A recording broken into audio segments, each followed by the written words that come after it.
Geek Out! You wanted the best. You got me instead. That's right, friends. It's another episode of Kiss My Podcast. This week, this episode, this month, whatever it is, we're doing 1983's Lick It Up. And we have a third week in a row with a Chris on. Woo! But it's a different Chris. It's a Chris of anyone who listens to Geek Out knows his voice well, knows his work well. He makes it sound nice and pretty. It's Mr. Christopher Nolan. Thank you for coming on, man. Hey, I'm Chris.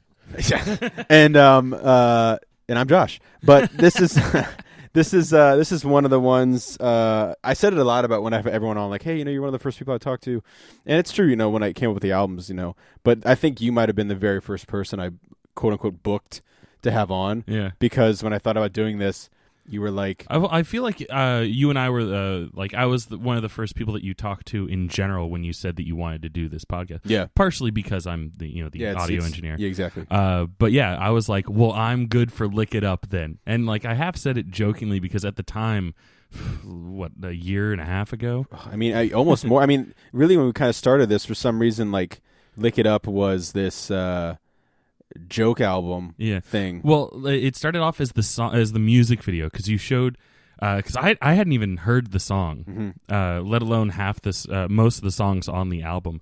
But you showed me the music video, and you were like, every once in a while, I'd just like to remind myself that this video exists, because if I remember correctly, it's one of your least favorite music videos, just period of all time. Yeah. I have this perverse love of it, but anyone that knows me knows that I love weird. Well, it's funny because I think that came from a place of just you're gonna pretend you love it at first, just because I hated it, and you're like, oh, this is funny, haha. But then you developed a genuine love for this album. And that's literally what happened. I don't know if that's a curse or what, but it started with the video, and I was like, oh, hey, this is kind of like a weird post-apocalyptic. It is Warriors, Mad Max, wishes it could be with the ugliest women who happen to be Kiss.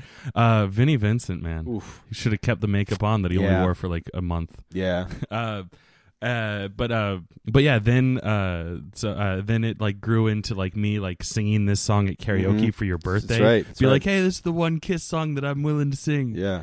Even though I've done others, but to be fair, and we'll touch on it, obviously during the episode here, but Lick It Up is a live staple. Yeah. I've seen them play it before with the makeup on, which is weird. Doesn't really change anything, but it is a huge song for Kiss. Yeah. And now it's gotten to the point where I was like, well, I should probably. I think I talked to you and Sam into buying the album for me for my birthday. Yeah, I think we bought it for your birthday. And then I also found it on vinyl, so I bought that as well. Yeah. So I actually started listening to the album, and I was like, this is. For me, this is a solid, Kiss album. I actually genuinely enjoy it. Yeah, it's one of those ones where, I'm not super familiar with the unmasked era of Kiss, which is one of the reasons I kind of decided after this first episode that, I am going to do every single album, not just the makeup era stuff, because, I want people, like yourself and other people who may listen to this to check out Kiss and learn something in the process, and I want to learn something in the process. Yeah. And I think this is one of the albums where I'm really starting to learn. And even the albums I love, I've gone back, talking to guys like, Mike or my brother or Sam or these other guys, Chris, and Kyle, rediscovering and refalling in love with these songs, and some songs maybe I hadn't given a fair shot to. Now that I really sit and listen to every single track and really dive into, for my little notes and everything. So, and this is one of those ones I think, I came out. Appreciating it a little more. Yeah. And at best, I was a casual Kiss fan before you started doing this show, but much like the Lethal Weapon show, I decided to kind of go on the journey with you. And you have to sit here and listen to every single Kiss, not listen to every single Kiss song, but hear about every single Kiss song. I started discovering a world outside of, Shout It Out Loud and Rock and Roll All Night. Yeah. And God Gave Rock and Roll to You, because I love Bill and Ted 2. It's so good. And so I thank you. Yeah. And I thank you for having me on the show. Hey, no problem, man. And I thank you for being the first one to jump into this unmasked era. Yeah. Because we're getting into some uncharted territory here for myself and maybe for some other listeners. Maybe there's some listeners going, finally, we're getting, because Kiss sells a shit ton of albums when they take the makeup off. It is by no means I don't know. Maybe it came as, I mean, I think a part of it did, whether they want to admit it or not, came as an act of desperation. But out of it wasn't something like, oh man, remember that band Kiss? They took their makeup off and they sucked. Like, they sold a lot of albums. Yeah, it's not like those bands where like they're like, oh, we've cleaned up, we're not doing drugs anymore, and their albums suck. Which I guess in my analogy, wearing makeup is the equivalent of doing drugs. Yeah. Because they weren't weren't Paul and Gene like sober or like Gene Paul was? Gene has never taken drugs and never been drunk, he says. And Paul is not like a insane partier. I mean, they've gotten rid of or have let go or have quit the two big it's all good. The two big problems, guess that song. The two big problems, in the band in terms of the alcohol abuse and drug abuse with Peter and Ace. Yeah. Oh man, I remember there was that one interview that you showed me where Ace was just like balls out. Yeah, during the Dynasty era. That is rough. At the Tom Snyder show, I think it was. Like, and they even look at like Gene, like Tom Snyder even looks at Gene and Paul like, help me, and Gene and Paul look fucking livid.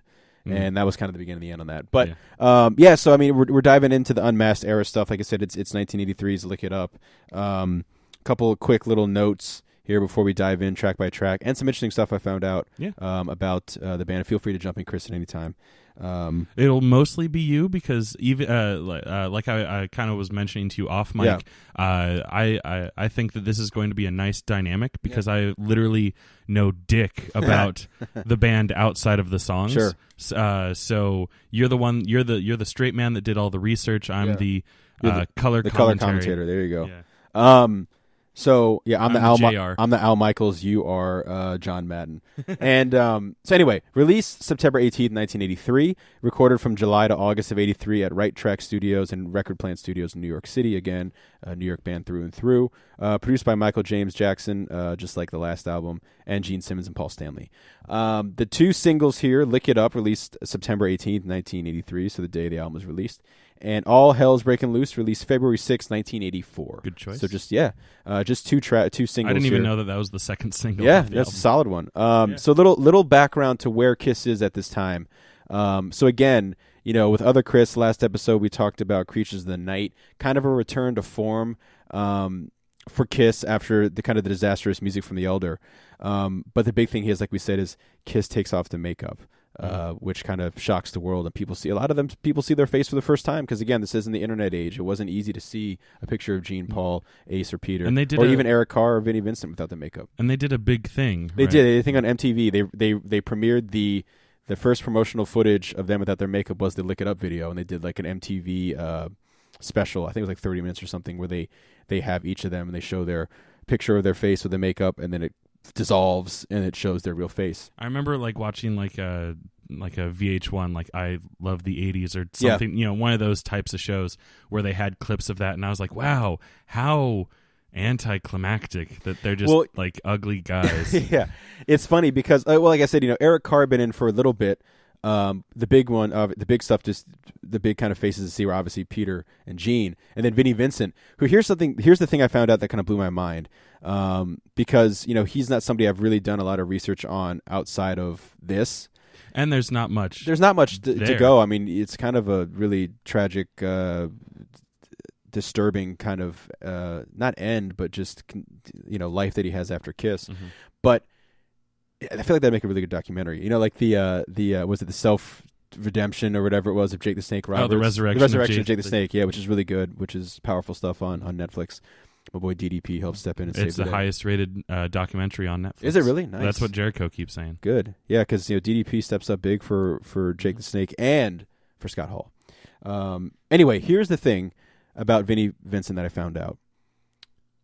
According to Gene and Paul, he was never an official member of the band. Really? They claim that he never signed anything.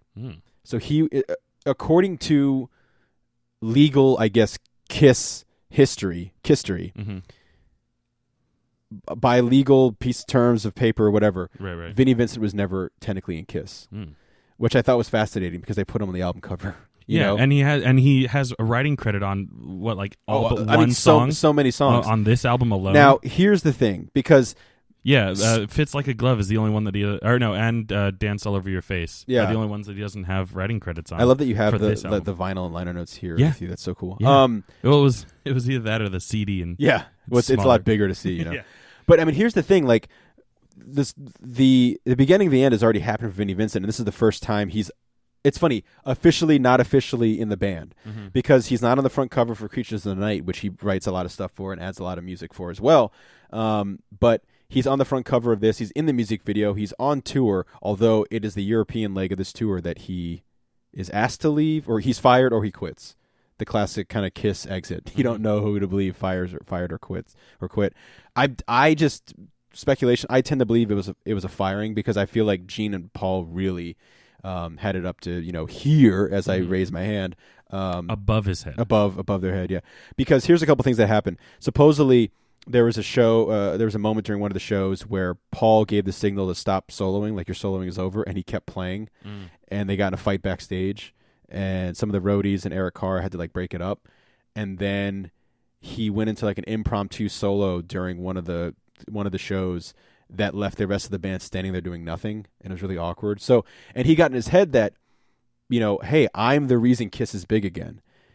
And to be fair, he kind of is a huge part of Kiss in this era, which is sad because, again, like, Chris and I talked about this a little off mic when we were listening to the vinyl, which sounds really nice, was that, it would have been really fascinating to see what if he would have been like the 80s guitar player for Kiss.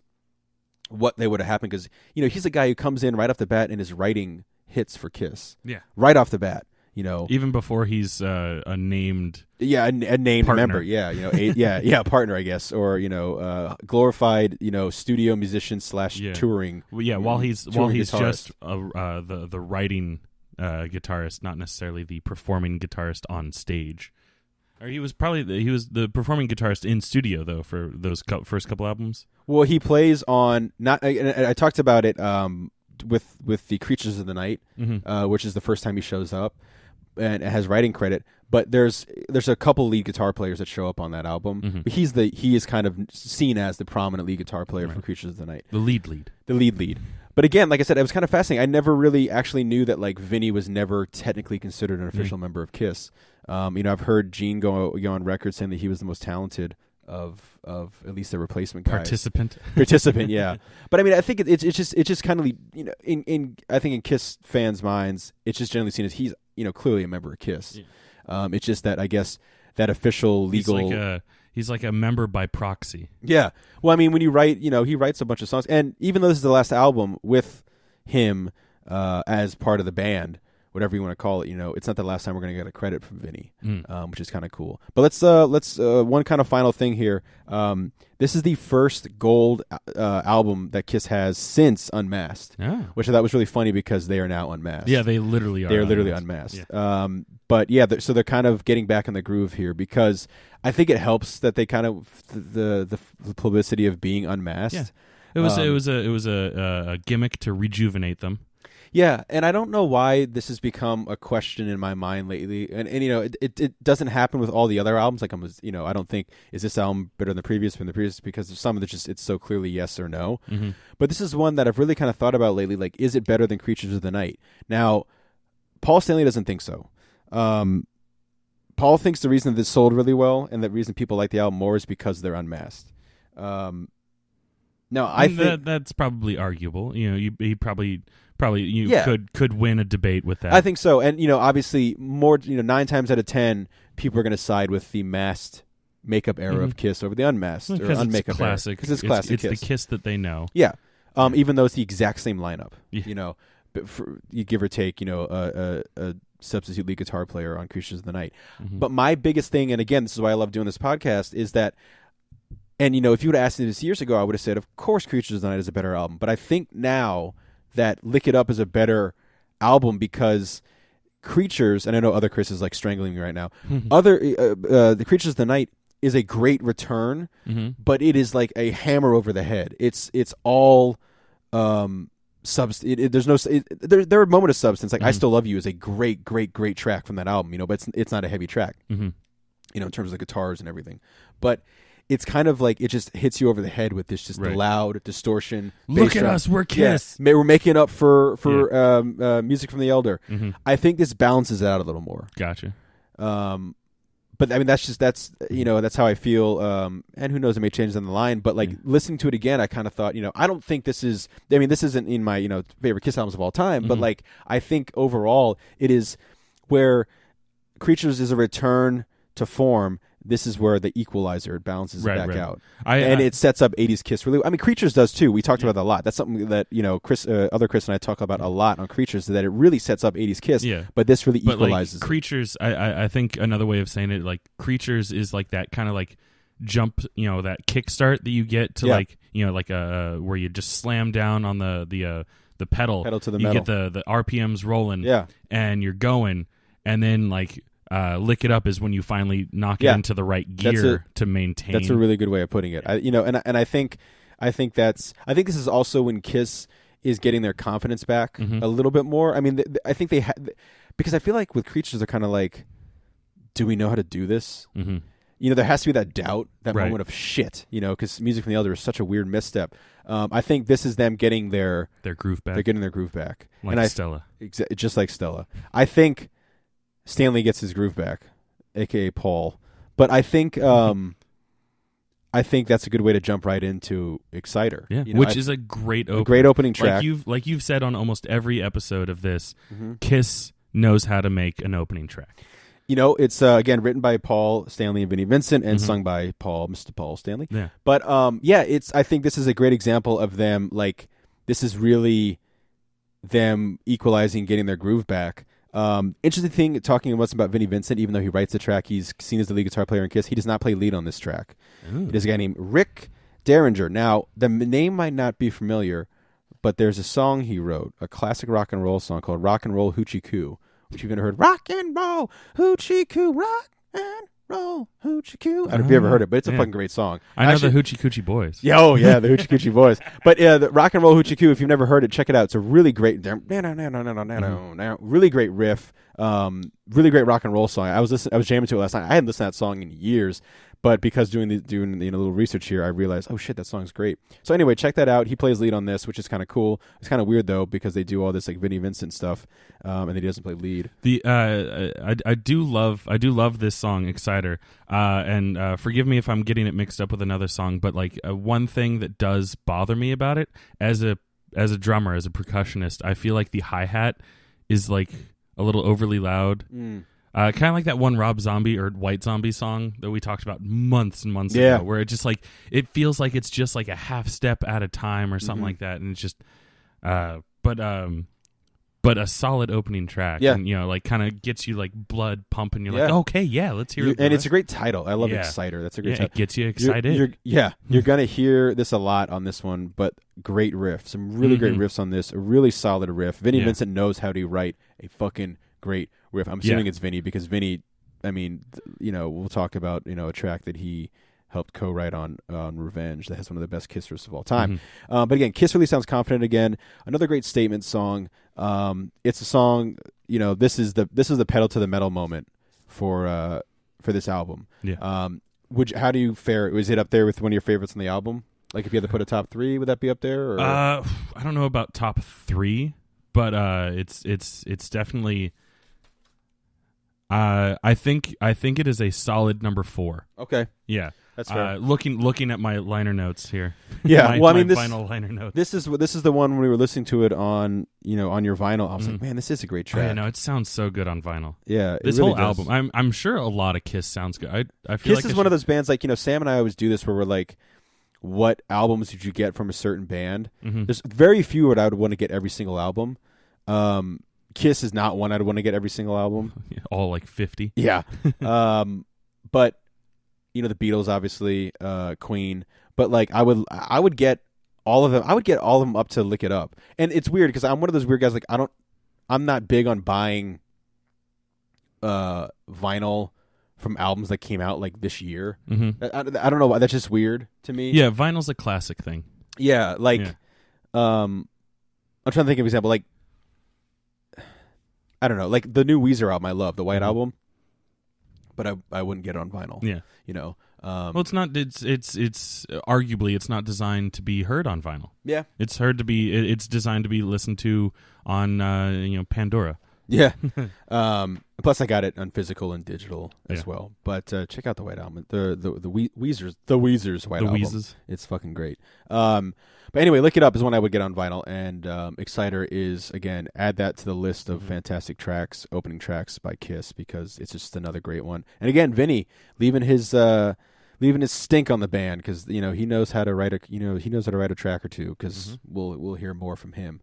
The next track is Not for the Innocent by Gene Simmons, getting his first credit on the album, and Vinnie Vincent, and sung by Gene. I think it's a standard, what will be the model for kind of just the standard 80s unmasked Kiss track, in that sense that, like, it's kind of just a filler. Yeah. You get a pretty great solo from Vinnie. As far as I know, and from what I read, he does all the lead on the rest of this. There's no other guitarists that come in. He does everything. Although I have a interesting story about that famous Lick It Up solo coming up. But sleazy lyrics. But for me, kind of just a filler kind of Simmons song. We're gonna get a much better Gene song down the road. Yeah, this is one of two songs on the album that I don't really care for. So I'm like, I can take it or leave it. Thanks for getting it out, early, so I can enjoy the rest of the album. Yeah, I mean, I don't know if it was something that Gene was like, get me in there quick. Yeah. For me, I think one of the big drawbacks of it is that it's pretty slow in comparison. I mean, how do you follow up a song called Exciter? Yeah. And Gene's titles, I don't know. I'm assuming it's Gene, even though Vinny helped co-write the song. Gene's titles on this are like the sleaziest Gene titles, and Gene already has some sleazy ass titles, but there's a couple down the line. I think you might already mentioned one of them that, oh my goodness, it's up there with, like, Plaster Caster is more the lyrics, but like, there's some on here that are holy moly, man. Yeah, but the one that you're talking about is one of my top 3 on the album. It's a good track. No, it is a good track, and that scream is pretty monumental. Yeah. But so yeah, Not for the Innocent. It's all right. It's it's a Kiss song. Yeah. Yeah, it does its job. It's kind of interesting because Exciter is kind of an example of like what 80s unmasked Kiss can really be, and Not for the Innocent is kind of like, unfortunately, I think down the line what some of it's going to be a lot more of. Right off the bat, they give you the high and the low. The high and the low. They let you know where the strike zone is, and then they hit a dinger, because the next track you get is Lick It Up. The big bad boy, Paul Stanley, Vinnie Vincent writing this track, and of course sung by Mr. Paul Stanley. Right. Here's something that's always bothered me about the song. There's like a non-solo in it, like the and I found out that Vinnie recorded a solo for the song, and it was decided by Paul and Gene that they didn't want to use it. They didn't like it. And so Vinny, being Vinny, was like, well, fuck you. And he basically just kind of threw that in there. Like, they're like, re-record, a different solo. And he's like, well, no, I'm just going to throw this in for the, do the bridge and move on. So I don't know if that's something that's like on like a Kiss box set. It might be. My brother has that awesome Kiss box set of all of the Kiss stuff. I'd have to ask him. That's a really great tool I need to like just dive into. But yeah, supposedly there is a solo for Lick It Up. Maybe he plays it on some of the live stuff, but yeah, it's just always kind of bothering me because Vinny is kind of the prototypical 80s shredder, arpeggio, super fast guitar player, and I don't know, maybe it would have sounded weird with it. Maybe it was just kind of this like sputtering, crazy up and down the scale riff, but again, it's Lick It Up. I mean, this is it's kind of a bummer because I would like to see him play some of the tracks live. I think it'd be kind of fun. On the Kiss Cruise that's coming up, I know they do that a lot of times. They've been playing some music from the other stuff. They play some stuff that you haven't heard in years or ever before. But the only track to really survive live is Lick It Up. There are a couple, while you were talking, I was looking online, as I am wont to do during these things. There are a couple videos on YouTube that are labeled Lick It Up Vinnie Vincent guitar solo. Okay. I don't know if it's the solo you're looking for, or if it's like just like guitar solos from Lick It Up demo. Yeah, maybe it's on from there. the Vinnie Vincent archives. There we go. We'll have to check it out afterwards. Yeah. That's probably the most likely place to find it. Yeah, so check that out. Shoot us the thing. Let us know if you like it or not. But it's always something that's fascinating to me and was weird to me that there's no Vinnie Vincent solo on this. Yeah, for it being the what would you call it? The headline, not the headline. Hallmark, something like that. The song. Yeah, Well, I mean, it being first of all, it's the title track. Yeah, and secondly, it's the biggest song on the album, and arguably the biggest song of the '80s for them. It's huge. It's something that it gives them that not only. I mean, it wasn't really a smash hit right off the bat, actually, but it wasn't like a massive number one, but it was something that I think they must have been a sigh of relief, because they're we took our makeup on, we took our makeup off. And we get to, get this big track out there, make a real, they've been making music videos before this, obviously promotional videos and whatnot. But, like we talked earlier, this is the one with the, I would say, infamous music video, because it's just fucking weird. Although the best part, it's the whole thing's leading up to them and the chorus and them standing in the middle of the road. Yeah. And Gene's looking really, Gene's still doing his demon face, even though he doesn't have the demon makeup on. Yeah. Well, yeah, he's got that in the album cover too. Yeah, he doesn't have his eyes rolled back, but he's doing the tongue sticking out thing. It's a fun track. It kind of really starts to introduce the big '80s chant chorus. Yep. And it's probably the closest to tongue in cheek as you'll get on the album. Yeah, whereas everything else is just over the top. Yeah. Tongue in cheek from Kiss, but lick it up. Tongue cheek. How do they not have an album called Tongue in Cheek? Right. But actually, that's something more that should be our cover band. Tongue in cheek. But no, I mean it's lick it up, man. It's one of those big tracks. Whether you love it or hate it, it's a Kiss staple. So that's lick it up. Watch the video. Check out the demo. When I'll try to check it out. So when I when we post this tomorrow, whatever, I can maybe throw on a little extra thing, just a written thing, to be like, hey, check this out, or where you can find it, because I think that's cool for Kiss fans if you haven't heard. I think it'd be a cool thing to check out, to hear what possibly could have been the Vinnie Vincent solo of Lick It Up, instead of just kind of the one note arpeggio chord thing going on. Anyway, the next track, my favorite track on the album, Young and Wasted, written by Gene Simmons and Vinnie Vincent, sung by Simmons. Again, Simmons is really bringing it on this one. It's one of my top three that I was referring to. Yeah. It is everything that unmasked 80s Kiss could and should be. Huge riff, super energetic track from Gene. And it's so good. It's just, Kiss is the well-oiled machine. It's a song I think fans want to hear, that show them that Kiss means business, and they're really ready to really kick ass in this new uncharted territory for the band and their fans. My favorite track of the album, without a doubt. It's definitely up there. I think if Lick It Up, the song, didn't have that nostalgia factor of 1 year, then Young and Wasted would have that probably that number one spot, like it does for you. It's good, man. It's a good one. It's just a real ass kicker rocker. And it's I've never considered Kiss metal, but there's some moments on here that get pretty damn close. Yeah, and this is one of them. And I think that's Mr. Vinnie Vincent. That's Vinnie's influence in the band. I also think Eric Carr probably really helped from that too, because Eric Carr is much more of a hard rock metal drummer with the double kick stuff. Yeah. Oh yeah, Eric Carr has always been my favorite drummer. Yeah, and really hits the drums like a son of a bitch. Like really, really does. And so again, the Exciters is a great track, but this is Young and Wasted is a track that I think really shows off what Kiss still has it.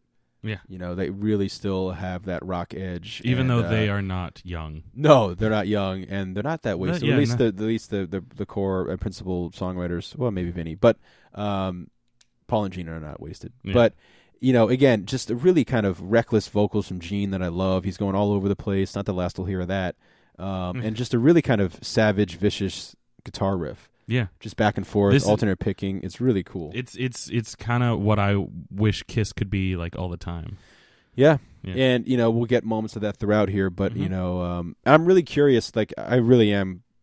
There's like a sense of dread and like a sense of like wonder to like really dive into these next couple albums, because man, this is some like I know Lick It Up, but like some of these next ones are some real uncharted territory for me. So it'll be interesting to It'll be quite the humdinger for you. Humdinger. But Give Me More is the next track, written by Paul and Vinny. Again, Vinny, dude, he's fucking everywhere on this. And we had to re-listen to this track because I had it was a little bit on the forgetful side for me. Yeah. But once it kicked on, I was like, oh right, this song. It's good. Yeah, no, yeah. It's still a solid Kiss song. Sung by Mr. Stanley.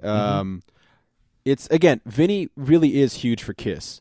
You know, I think Gene and Paul must have been kind of like taken aback that Vinny comes in and is writing all these tracks, and he probably was very hard to get along with, from what I've heard from everybody. Do you know like how much he would write on average? Like it wasn't just like he would write the guitar lines to go along, but he would like do lyrics too? I think this is just as from what I've heard of Vinny's stuff. Like he seems to be more of like the riff music guy. But the problem is, so is Paul, so is Gene, and so I think that's where they start to really butt heads. Like it was destined to never work, right? Because he couldn't have lasted in Kiss because Gene and Paul were, maybe if they all started together, but to come into this already, like if he had been the Ace, yeah, maybe. I mean, and Ace had already been Ace. Ace was writing songs and doing great things, and they might have seen some Ace in that. Like, he's kind of this really reckless guy. The Vinnie Vincent Invasion you should check out is the band that he does afterwards, like his 80s band, which is really kind of just shredding guitar solos. But which, I mean, I don't know. I'm not a huge fan of like the noodling, shredding guitar stuff, but Vinny's good at it. And again, it's just that album where you're finally gonna get it, and you can tell like it's not gonna last, and you could probably tell when you saw him live. Although the Ankh was such a weirdly fascinating makeup choice. Yeah. I think he looks pretty cool in it. How long was he in makeup? Not long, because he does it for Creatures. The Creatures, I think, really just the Creatures tour. Yeah. Because they don't tour for Music from the Elder, and Ace was surprise. Ace was in the band. They don't really tour anything, and so Creatures, he's got it. There's some really, he'd wear the Ankh necklace too. There's actually some really like cool. Yeah, I think he has the Ankh necklace on the album. Oh, cover. Does he really? Yeah. Nice. There's some really freaking cool images of him with the like that flying V. I don't know if it's the Jackson flying V. In the Ankh makeup looks kind of cool. Yeah, the Ankh and the Fox with Eric Carr was cool. Anyway, Give Me More. It's awesome. Like I said, it's definitely a different sound than the 70s Kiss. Like that's made clear, earlier tracks. But again, it kind of keeps the 80s like this is gonna work vibe going. Again, and I can't stress enough that the band sounds really confident during Give Me More. Yeah. It's a solid, fast-paced track, and I like Paul's vocals on this. I think they sound great. Yeah. The lyrics are ridiculous, but I think I think Paul's vocals sound really great on this track. And the fact that this album's 33 years old. Yeah. September, so it's like we're in October. Well, no, we're in November now. Yeah. But it just hit 33. Just 2 hit months 33 ago. years old, and 3, 2, 33. Oh no, 3 months. Sorry, yeah. Sorry, yeah, 3. Yeah. I wonder, man. Like I want to. Someone who doesn't know Kiss, I would love to play some tracks off this and ask them, like, do you think this is 70s Kiss or 80s Kiss? Or, like, do you think this is classic lineup or not classic lineup? I think from just, like, the casual... I feel like you could tell that it's not classic lineup. Yeah, like, a very casual fan could tell because they know Shout It Out Loud, they know Rock and Roll All Night, they know Detroit Rock City. Yeah, they know that noodling is different. Yeah. They know like the Bob Ezrin. I feel like you might, if you're not like paying close attention, you might be able to trick someone like with just like play them Just Lick It Up, since it doesn't have like the noodling guitar. Like Eric Carr and Peter Criss, the drums, yeah. you could confuse someone and be like, oh yeah, no, is it? Who knows? But like as soon as that guitar kicks in with like yeah, you're like, oh no. Yeah, that's true. That's where side 1. Or side A ends on the vinyl. Ding. And they start off with the next side with All Hell's Breaking Loose, the second single. Another solid one, in my opinion. This is, I believe, one of 3 tracks to have all 4 members of Kiss associated with it. Now, the other ones clearly are not Eric Carr and Vinnie Vincent. I'm talking Peter Criss, Ace Frehley. But Eric Carr, Paul Stanley, Gene Simmons, Vinnie Vincent. And sung by Paul Stanley. The cool thing is, though, the chief songwriter on this song is Eric Carr. In order on this one, I don't know if it means anything, but it goes Eric Carr, Paul Stanley, Vinnie Vincent, and then Gene Simmons, bringing up the rear. Bringing up the rear. Which is funny because if it was alphabetical, you'd think it'd be Simmons then Stanley. Yeah. But who knows? Yeah, and Vincent would surely be last. But again, it's kind of like, I don't know if they meant, I mean, supposedly Eric Carr was not a fan. He didn't like that Paul does like that weird kind of like, not rap, but kind of rap intro, which has got to be one of the first examples of that in like a hard rock song. Or really early example. According to the lyric sheet I have here, it's spoken, not spoken. rap. Yeah, no, it is spoken, but there's kind of like that weird, like, I don't know. Now Eric Carr is rhythmic. Yeah, I wouldn't say. I mean, rap is a huge stretch. I wouldn't say it was a rap, but like I saw somewhere where someone was like an '80s white guy rap. Yeah, I saw somewhere where somebody was talking about like the possibility of this being like very early rap rock fusion, and I was like, not really, but like that's a stretch. That's like saying that one Rolling Stones song is a rap rock fusion. The What's the Matter, Man? Oh yeah, yeah.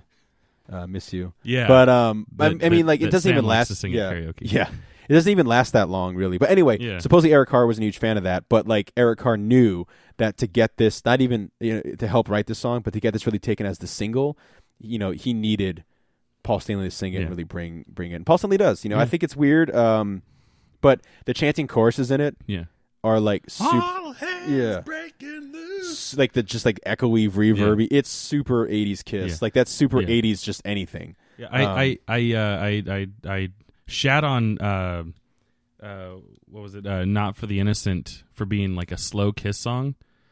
This is slower, but I think it's done well. It is. And because it has that oomph behind it. Yeah. You got the chanting, you got the weird kind of spoken word intro, which usually I hate spoken word stuff in songs, but it's all right. I remember I hadn't heard this song in forever, and it just wasn't anywhere on my radar. And you hear it, and you're just like, "What the?" It is one of the most jarring things. It is hear, like Paul Stanley be like, "What be this and what be that?" Oh man, yeah, it is a little weird, but it's weird. I mean, it's cool. I don't know if I would have made this the single though. Mm-hmm. Like Lick It Up's big, but like. Young and Wasted. Yeah. No, Young and Wasted probably should I think have Young been and the Wasted other would single. have been big. Yeah. That would have like really got people out there. I think it would have got people's attention because this is an era where people aren't buying stuff on iTunes and stuff. Like Young and Wasted is not going to be heard by everybody. Mm-hmm. You're probably not going to play it live very often. I don't even know if they have. Maybe on the Lick It Up tour, but anyway.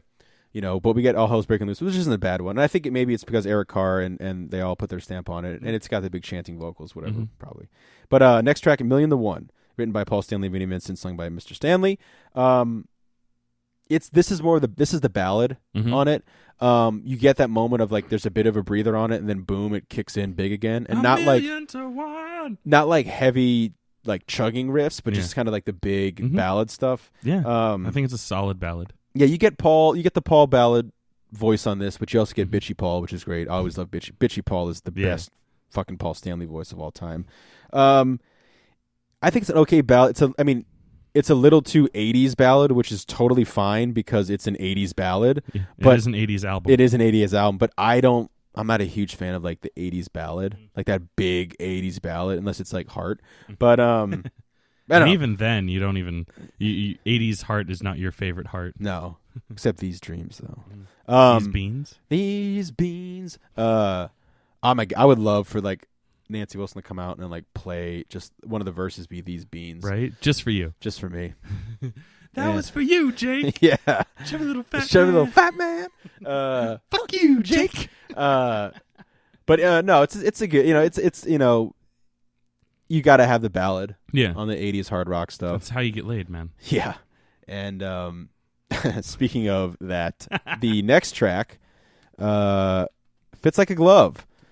This. Do we even have to say who wrote it and who sang it? This is the final of my top 3 for this album. Mr. Gene Simmons, solo, written and sung by. So the next 2 tracks are the only time when Vinny's doesn't have his name on this one. So 80% of this is Vinnie Vincent's got his stank on it. Mm-hmm. But like this one, it's just got that like. Yeah, I think it's again some really great riffage here. It's a little cheesy, but like again, the whole album's cheesy. Yeah. But it's got some great moments in it. I love though, and we talked about this before, the shrieks and the yell from Gene on this. Oh my God! Like when I talk about like my favorite, not just my favorite, I think the best vocalist in Kiss, no disrespect to Mr. Paul Stanley, he is the front man of Kiss without a doubt, the star man, the star child, and the Lone Ranger for a period, and the Phantom of the Opera for a period. But Gene, when he goes, man, he has a fucking vicious voice. Yeah. And this is Fits Like a Glove. I fucking hate that title, but like he fits like a glove. But he shreds. I mean, his vocally, he shreds on this. It's awesome. And then like the like 2 or 3 times in the song where he's just like, oh yeah, the classic and it goes on for like 3 minutes. He does. Yeah, he has a couple like legitimately like great rock and roll screams on here. Yeah. The specifically like a hot knife through butter, and then just like not arpeggios, but just crescendos too. Yeah, just it's awesome. Yeah. But that being said, and I love that it like doesn't even like pull a punch with it's not even tongue in cheek. No, it's like, well, again, like the insane lyrics, and I had to write down and remember the wet dreams enough to make you drool, and I'm like, Jesus God, Jesus God, Gene. But again, it's the song Fits Like a Glove, so what do you expect? But again, like the highlight of this one is love. Yeah. Well, it must be love. The highlight of this track for me, without a doubt, is Mr. Gene Simmons' vocals. Yeah. Now, I say I hate the track, the title Fits Like a Glove. The next one is like the worst title. It's the worst song. It is probably the worst song. It is Dance All Over Your Face, written by Gene. I had literally never heard this song until we listened to it just a minute before we started recording. Yeah. I own this album, and I have a whole bunch of Kiss songs on my phone. I have a whole bunch of, I have this album. Put it on random a bunch of times. Never even accidentally ran across this song, and for good reason. My phone was clearly trying to save me. Yeah, it's not good. And I always try to get something positive from a song, even if we don't talk about it too much. Mm-hmm. And like I said, the big thing is, and it really has not necessarily to do with the song itself, but the idea that Gene is putting in a lot of work into this album. Mm-hmm. And I think that's key, because down the line that's not going to be the case. Definitely Paul talks about that, and so does Gene, to be fair. Do you think their Gene, respective autobiographies? Do you think Gene putting a lot of work into the song is a response to Vinny taking hold of the reins?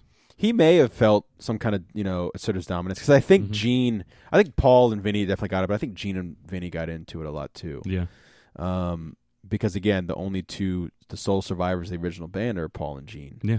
So they are Kiss. They are Kiss. I mean, and Vinny really, I think he must have just been a nightmare to work with from everything I've heard, Again, a lot of it's one-sided. It's just their side of the story. But yeah. Has Vinny put out his own biography book? No, I think that'd be fascinating. But I don't know, man. I feel like it's a sad story, man. Like, again, there's it'd be very I think it'd be very fascinating and disturbing to see a documentary about Vinnie Vincent nowadays. Yeah. There's not a lot known about him, his whereabouts, and what's going on with him. Except something about dead dogs. Yeah, I mean, just not good stuff. Not good stuff with Vinnie Vincent. Yeah. But the last track, And on the Eighth Day, written by Gene and Vinnie and sung by Gene. So Gene closes the album, which is nice. Paul opened it. Gene closes it.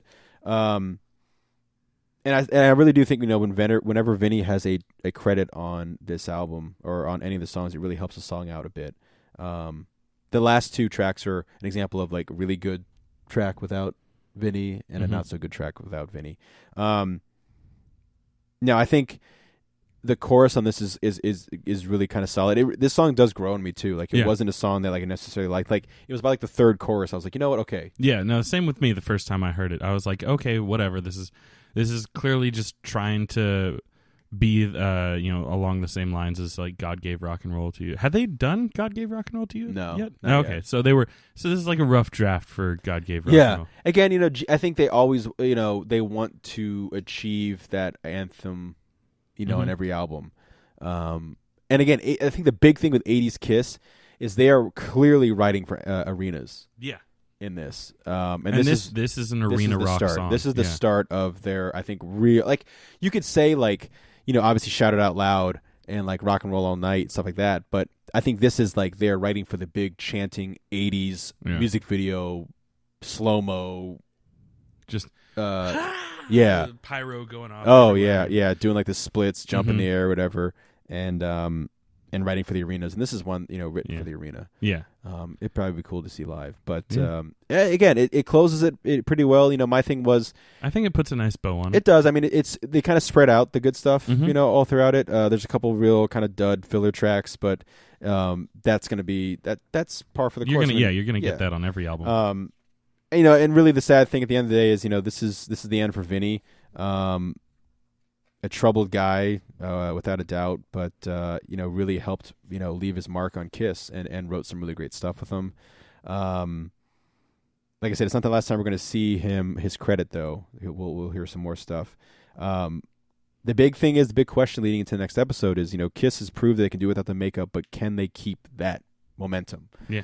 Can they keep that momentum? And that's something we're going to find out in the next episode. But again, thanks for coming on, Chris. Thanks I for know you having want me, to talk about this, and I was glad you wanted to talk about it, and glad to talk about some Kiss, especially the album Lick It Up with you. But again, this is the end for Vinnie Vincent. I think he did a lot to make sure he got kicked out of the band, unfortunately, when it came down to it, and had some dark days ahead of him. But he'll always be my favorite guitarist. I mean, he did some really interesting stuff with Kiss. Big fan of Bruce too.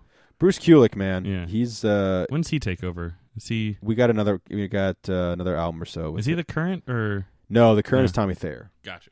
Yeah, Tommy Thayer's the current one. Yeah. Who has we'll talk about him during the Psycho Circus stuff. He became someone that I already liked him because I think he had kind of a tough job having to take over and actually wear the Ace makeup, which is not, that's not his thing. He's the first one to do Ace makeup? Yeah. Obviously outside Ace, it wasn't his thing, he's in the band, but my big thing that I always liked about him is he came back for the, which I'm kind of ahead here, but they asked him during the reunion tour, he came back and he retaught Ace how to play a lot of his solos and retaught Peter how to play a lot of his drum stuff. So I feel like he's like really kind of unsung guy, gets shit on really unfairly. When I saw him, he was great, just a great guitarist. And unfortunately, he has to wear the Ace makeup. But and Eric Singer is the Catman now. But he was in what I think, and I know a lot of people think it's blasphemy, but what I think is the greatest musicianship wise, and the tightest they ever sounded lineup with Bruce Kulick on guitar, Eric Singer on drums, and of course Gene and Paul. Bruce Kulick is the greatest thing to come out of Jersey for rock and roll. Yeah, well, yeah. I mean, what was the joke? The Hawkeye thing was they were talking about New Jersey. And I think they say Bruce is the greatest New York thing. Like the greatest New York Bruce is, the greatest New York anything, the tri-state area is like Bruce Kulick. And but the misdirect is that it's supposed to be Bruce Springsteen from Jersey. Yeah, I thought that's so fucking cool. I probably still have that saved on my phone. Bruce Kulick is great. And again, like Bob Kulick, we've heard a lot of Bob Kulick stuff. Second episode of How I Met Your Mother, like we hear a lot of Bob Kulick. Bruce is down the line. And he's going to show up in a big bad way, and he is a huge fundamental part of Kiss, and I think one of the really shining moments in 80s Kiss, and moving forward in 90s Kiss as well. So anyway, again, this has been another episode of Kiss My Podcast, talking all about 1983's Lick It Up. Remember, kids, rock and roll all night and party every day. Good night. This has been another Geek Out production. If you enjoyed what you heard, hey, we've got a new commentary every Monday. We've got a special episode every Friday. Of course, there's the usual catching up show every Wednesday.